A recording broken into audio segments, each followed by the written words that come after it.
નમસ્કાર મિત્રો, પર્દાફાશમાં ફરી એકવાર સૌનું સ્વાગત છે ને હું છું ભૂપેન્દ્રસિંહ રાહોલ.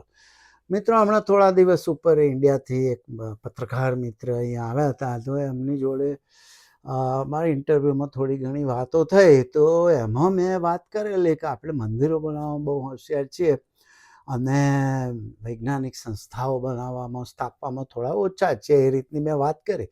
ઘણા બધા ટીકા કરતા હતા કે ભાઈ છે જ ને, આપણે ત્યાં છે, મને બધી ખબર છે, વૈજ્ઞાનિક સંસ્થાઓ છે, ઇસરો છે, NAL છે, PRL છે, ફિઝિકલ રિસર્ચ લેબ છે, DRDO છે, ઘણી બધી છે, ડ્રગ રિસર્ચ લેબ છે, નથી એવું નહીં. ને ભારતના વૈજ્ઞાનિકોએ બહુ સારું નામ પણ મેળવેલું છે, એવું નથી એવું નથી, પણ આપણે મંદિરો બનાવવામાં અતિશય આગળ વધી ગયા છે, મારું એ કહેવું હતું. બાકી અને એ બધી નહેરુની ભૂલો છે, ઈસરો વિસરો એ બધું નહેરુની ભૂલો છે. CSIR નામનું એક બોડી છે ને, એના વડા રાષ્ટ્રપતિ હોય છે ભારતમાં, અને એના હાથ નીચે જ બધી જ રિસર્ચ લેબો કામ કરે છે. ઇન્ડસ્ટ્રીયલ રિસર્ચ લેબ હોય, ડ્રગ રિસર્ચ લેબ હોય, ફિઝિકલ રિસર્ચ લેબ હોય, ઈસરો હોય, તમામ લેબો એના હાથ નીચે કામ કરતી હોય છે. અને CSIRના વડા રાષ્ટ્રપતિ હોય છે. એટલે આપણે ત્યાં છે બધી સંસ્થાઓને. ઈસરો સ્થાપ્યું હતું નહેરુની પ્રેરણાથી, વિક્રમ સારાભાઈએ સ્થાપ્યું હતું. એટલે અહીં વોશિંગ્ટન DCમાં જે સ્પેસ મ્યુઝિયમ છે, એમાં એમનો ફોટો ને બધું છે, તો આપણે ખુશ થઈએ છીએ. એટલે આ બધી નહેરુની ભૂલો છે, એનો લાભ મળે છે. હવે તમે જુઓ તો ભાભા, ડૉક્ટર હોમી ભાભા, એ પણ કંઈક બહાર રહેતા હતા, ભારતમાં નહોતા રહેતા, અને એમને પણ નહેરુ ખેંચી લાયા અને ભાભા અણુ મથક, અણુ સંશોધન, જે બધું અણુ રિસર્ચ, એ બધું એમણે સ્થાપ્યું. ડૉક્ટર હોમી જહાંગીર ભાભા, પણ એ પણ નહેરુની ભૂલ. હવે એના લીધે આપણે, અને પછીની બધા વડાપ્રધાનો એ બધા રિસર્ચોને ટેકો આપ્યો, બજેટ ફાળવ્યા, બધું જ કર્યું. ઇવન મોદીજી સુધી બધા એને ટેકો આપ્યો જ છે. તો તમને કહું તો આપણે અણુવિજ્ઞાનમાં આગળ વધ્યા તો એ શરૂ નહેરુએ કરેલું. ઇન્દિરા ગાંધી અણુ ધડાકો કર્યો, પોખરણમાં પહેલી વાર કર્યો હતો અણુ બોમ્બનો, અને એના પછી વાજપેયીએ કર્યો હતો પરમાણુનો ધડાકો. જે હોય કંઈક જુદી રીતનું હતું ને એડવાન્સ હતું, અને બીજા કોઈ દેશોની પરવા નથી કરી. મહાસત્તાઓ આમ દબાડાવા જતી હોય તો દબાડાયા વગર વાજપેયીએ ધડાકો કર્યો હતો, સિક્રેટ બધું રાખે. એટલે છે, મારા ખુદના મોટા ભાઈ નેશનલ એરોસ્પેસ બેંગ્લોરમાં વૈજ્ઞાનિક છે. 40 વર્ષની એમની કારકિર્દી પછી એ રિટાયર થયા. એમની કારકિર્દીમાં એમણે મિસાઇલોમાં, તેજસમાં, એવા ઘણા બધા પ્રોજેક્ટોમાં એમણે રિસર્ચ કામ કરેલું જ છે. એમણે રાષ્ટ્રપતિ એવોર્ડ મળેલા છે એમના ડિપાર્ટમેન્ટમાં હેડ પણ હતા. એટલે એવું નથી. મારા ઘરમાં તો 2 વૈજ્ઞાનિકો છે, એક ભારતમાં, ભારત સરકારના, અને એક અમેરિકન ગવર્મેન્ટમાં ન્યુરો સાયન્ટિસ્ટ તરીકે છે, મારો ભત્રીજો છે. એટલે ઘણા કે તમે બની જવું તું, ભાઈ બધાએ તો સાયન્ટિસ્ટ ના બની શકીએ ને ભાઈ. આપણે તો શું કહેવાય, અલ્પમતી છીએ, ક્યાંથી સાયન્ટિસ્ટ બની શકીએ. એટલે મિત્રો, આ રીતે આપણે નથી એવું તો મારું કહેવું હતું જ નહીં. હવે લોકો આવડો અર્થ કરતા હોય છે, પરંતુ આપણે મંદિરો બનાવવામાં એક્સેસિવ થઈ ગયા છીએ. એક્સેસિવ 20 લાખ કરતાં વધારે મંદિરો છે, નાના મોટા ગણો તો. ક્યાંક જગ્યા મળે તો મંદિર બનાવી દો. આ એટલે મેં એકવાર કહ્યું હતું કે આપણે TB અને TOના રોગથી પેડાઈએ છીએ. TB અને TO. TB બર્ડન કન્ટ્રી તો આપણે જાહેર કરેલું જ છે, WHO એટલે સૌથી વધારે TB ભારતમાં છે. TO એટલે ટેમ્પલ ઓબ્સેશન. ક્યાંક ખૂણો મળ્યો નથી કે ડેરું બાંધી દીધું નથી. નાનું આવડું આમ થઈ ડેરું બનાવી દો. ક્યાંક 4 રસ્તા, ગમે તો ક્યાંક સોસાયટીમાં કપોળમાં ખૂણો પડે ને તો એક સોસાયટી એવી બાકી નહીં કે મંદિર ના હોય, એક ગલી એવી બાકી નહીં. એટલે આ એક ઓબ્સેશન થઈ ગયું છે. આટલા બધા મંદિરો બનાવીને શું તમને શું ફાયદો શું થયો એ કહો. સુધરી ગયા? મોરાલિટીમાં તો આપણે ઝીરો છીએ. તમે જો મંદિરો બનાવીને સુધરી જતા હોય, મોરલ બની જતા હોય, નૈતિક બની જતા હોય તો બનાવો, બીજા 20 લાખ બનાવી દો. પણ નૈતિકતામાં તો ઝીરો છીએ. એટલે આની પાછળ ડેડ ઇન્વેસ્ટમેન્ટ આપણે કરીએ તો એવું રિસર્ચ સંસ્થાઓ પાછળ કરીએ તો શું વાંધો આવે? હમણાં મેં એક ન્યૂઝ ચેનલ જોતો હતો અને મેં એમાં સાંભળ્યું કે હવે સુરતમાં કાંક 1000 કરોડનું મંદિર બનવાનું છે કોમ્પિટિશનમાં. હવે એવું એક મંદિર તો સૌરાષ્ટ્રમાં છે અને એ લગભગ 250 કરોડ 250-300 કરોડના ખર્ચે બન્યું હશે. આપણને કંઈ વાંધો નથી, હજુ બીજા બનાવશો તો આપણને કોઈ વાંધો નથી. હવે એક અમદાવાદમાં મંદિર 1000 થી 2000 કરોડ અંદાજિત, કારણ કે આમાં પાછળ ચોક્કસ આંકડો મળે નહીં, પણ 1000 કરોડ કરતાં વધારે ખર્ચે અમદાવાદમાં એક બન્યું છે, કોઈ ધામ બન્યું છે.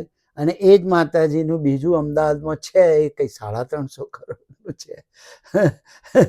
આ બધા મંદિરના આંકડા ચોક્કસ ના મળે પણ કરોડોમાં જ જાય. હવે અયોધ્યાનો એક નિકાલ આવી ગયો ને બન્યું મંદિર, એનો 2150 કરોડ કરતા, એટલે 2000 કરોડ કરતાં વધારે ખર્ચો એમાં થયો છે અંદાજિત. બરાબર. બેપ્સનું આ બધા લેટેસ્ટ મંદિરો, જૂના મંદિરોની વાત નથી કરતો, આ નવા હમણાં બનેલા. બેપ્સનું અબુધાબીમાં બન્યું છે એક મંદિર, 900 કરોડના ખર્ચે બન્યું છે.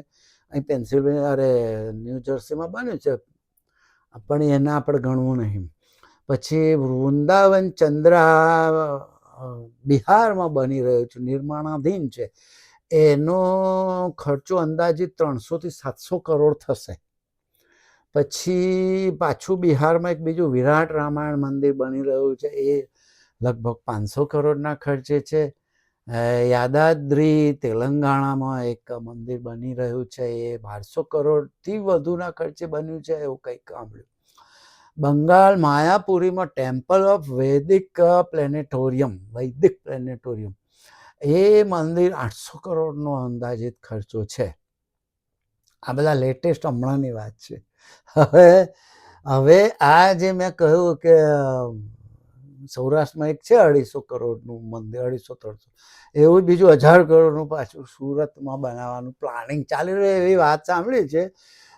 સાચું ખોટું ખોડલમાં જાણે, આપણે ના જાણીએ. હવે તો ટીવીમાં જોયું, એટલે આપણે ન્યૂઝ ચેનલમાં જોયું. હવે આ બધા મંદિરોનો ટોટલ ખર્ચો કેટલો ગણીએ તો આશરે 8000 કરોડથી 10,000 કરોડ તો ખરો જ. ખરો જ. હવે મેં એક રિસર્ચ કર્યું કે એક આઈઆઈટી બનાવી હોય ને તો 1500 થી 2000 કરોડનો ખર્ચો થાય. આઈઆઈટી તો આઈઆઈટીમાં લેબ ને બધું જોઈતું હોય છે, તો થાય એટલું. તો એવી માનો કે ભાગાકાર કરીએ તો આ હાલના મંદિરોની જે મેં 8000 થી 10,000 કરોડ ગણ્યા, તો એમાં ગણીએ તો લગભગ 5 આઈઆઈટી બને, 5 બને. હવે જો આઈઆઈએમ બનાવી હોય ને એક, તો એમાં કંઈ લેબ બહુ જોઈએ નહીં, કારણ કે બિઝનેસ મેનેજમેન્ટની સ્કૂલ છે એ કોલેજ, તો એ 500 કરોડમાં પતી જાય. ને એ અંદાજ એટલા માટે સાચો છે કે ગુવાહાટીમાં હમણાં એક આઈઆઈએમ બનાવવાનું બજેટ મંજૂર ગવર્મેન્ટે કર્યું છે, 500 કરોડ. તો હવે તમારે આઈઆઈએમ બનાવી હોય આવી આ ખર્ચામાંથી, તો 15 આઈઆઈએમ બને. હવે એક મેડિકલ કોલેજ, એકલી સિમ્પલ મેડિકલ કોલેજ બનાવી હોય તો 300 થી 800 કરોડમાં બને. તો આપણે વચ્ચેનો ગાળો કાઢીએ 500, તો એ પણ 15 બને. હવે જો તમારે એમ્સ બનાવી હોય, એ બી મેડિકલ જ છે, પણ બહુ મોટા પાયે ભારત સરકાર જે એમ્સ બનાવે છે, એવી બનાવી હોય તો 1200 થી 1600 કરોડ થાય. તો એવી એમ્સ બનાવી હોય તો 5 બને. અને એક સારી આમ મસ્ત યુનિવર્સિટી બનાવી હોય, એક મસ્ત કેમ્પસ વાળીને એમાં બધી જ વિદ્યાશાખાઓ ભણાવવામાં આવે, એ રીતની એક સરસ યુનિવર્સિટી બનાવી હોય તો 500 કરોડમાં થાય. તો એવી 15 બને કે નહીં? તો કેટલા છોકરાઓ ભણે, કેટલું આમ ફ્રી ભણાવો ને તમે. અબજો રૂપિયા તમે મંદિરોમાં નાખો છો, તો તમે છોકરાઓને એટલું ભણાવો, એટલે આગળ વધારો. સાયન્ટિસ્ટોને ડૉક્ટરોને વૈજ્ઞાનિકો પેદા કરી શકો, રિસર્ચ સંસ્થાઓ બનાવો. હવે હું તમને કહું કે અમેરિકાનું મેં એક સર્વે એવો વાંચ્યો હતો કે અમેરિકા જીતતું હોય ને તો એના સાયન્ટિફિક રિસર્ચના લીધે. આખું જે જગત જમાદારી કરે છે ને, કારણ એ સાયન્ટિફિક રિસર્ચના લીધે. કારણ કે બધી જ મોટાભાગની તમામ નવી શોધો અમેરિકામાં થતી હોય છે. સૌથી વધારે પીએચડી અમેરિકામાં થાય છે, બરાબર. સૌથી વધારે નોબેલ પ્રાઇઝ અમેરિકનો લઈ જાય છે. સૌથી વધારે રિસર્ચમાં પૈસા ખર્ચતું હોય તો અમેરિકા. તમારા કોરોના વખતે એટલા અબજો રૂપિયા ખર્ચી નાખ્યા હતા એને, અને લેબોના આપ્યા હતા, અબજો રૂપિયા આપ્યા કે રિસર્ચ કરો, કોરોના ભગાવો. તો પછી અને માના કે એનું આર્મી આટલું સજ્જ હોય, એનું બધી રીતે આટલું સજ્જ હોય, મેડિકલી દવાઓ નવી શોધતું હોય તો એના પેટન્ટ લઈને પૈસાવાળું થતું હોય. 25-30 ટ્રિલિયન ડોલરનું એનું જે છે ઇકોનોમી, એટલે એમને એમ તો નહીં હોય ને. ખાલી 32-35 કરોડની વસ્તી છે અને આટલું મોટું સૌથી નંબર 1 એની ઇકોનોમી. તો એ આ બધાના લીધે હોય. કશીક બી દવા આપણે નવી શોધાય તો ત્યાં શોધાય તો તમારે પેટન્ટ આપવા પડે. એટલે મિત્રો અમેરિકા જગત જમાદારી કરે છે, બધાને કરાવે છે, કામ આપે છે. તો એ વૈજ્ઞાનિક સંશોધનોના લીધે આઈફોન કોણે શોધ્યા? અમેરિકાએ. તો એ ભલે ચાઇનાવાળા બનાવે, ઇન્ડિયાવાળા બનાવે, ગમે તે બનાવે, પણ મૂળ શોધ કોની? અમેરિકાની. તમે જુઓ તો બધી જ આઈટી કંપનીઓ, મોટામાં મોટી આઈટી કંપનીઓ છે, ગૂગલના, ફેસબુકથી માંડી જેટલી બધી જ છે, મોટા ભાગની અમેરિકાની. તો પછી એ જગત જમાદારી કરે ને, શું કરે? એટલે મિત્રો આપણે આ એક ઓબ્સેશન થઈ ગયું છે. કોમ્પિટિશનમાં નવું મંદિર બનાવો, અરે ભાઈ 1000 કરોડની યુનિવર્સિટી બનાવો તો કેટલા બધા છોકરાઓ ભણે, નામ થઈ જાય. પણ ના, સૌરાષ્ટ્રમાં બન્યું છે એવું અમે બીજું બનાવીશું. તમે 500 કરોડનું, 250નું બનાવ્યું, અમે 1000નું બનાવીશું. એટલે હું કહેતો હોઉં છું કે આપણે મંદિરો બનાવવામાં વધારે પડતા એ થઈ ગયા છે, ઓબ્સેસિવ થઈ ગયા છે. પણ વૈજ્ઞાનિક છે, નથી એવું નથી કરતો, પણ વૈજ્ઞાનિક સંસ્થાઓ અને રિસર્ચને એની પાછળ આપણે પૈસા એટલા વાપરતા નથી. આ તો ગવર્મેન્ટ આટલા પૈસા વાપરે છે એટલે આપણે ચંદ્ર ઉપર ને મંગળ ઉપર ને એમાં આટો મારી આવ્યા ને એ બધી નહેરુની બોલો. બાકી મનુવાદીઓ અને ગોડસેવાદીઓ જો પહેલેથી સરકારમાં હોત તો આપણે ઇન્ટરવ્યુ જ વગાડતા હોત. આટલું કહીને મારી વાત પૂરી કરવા આવજો. Bye bye.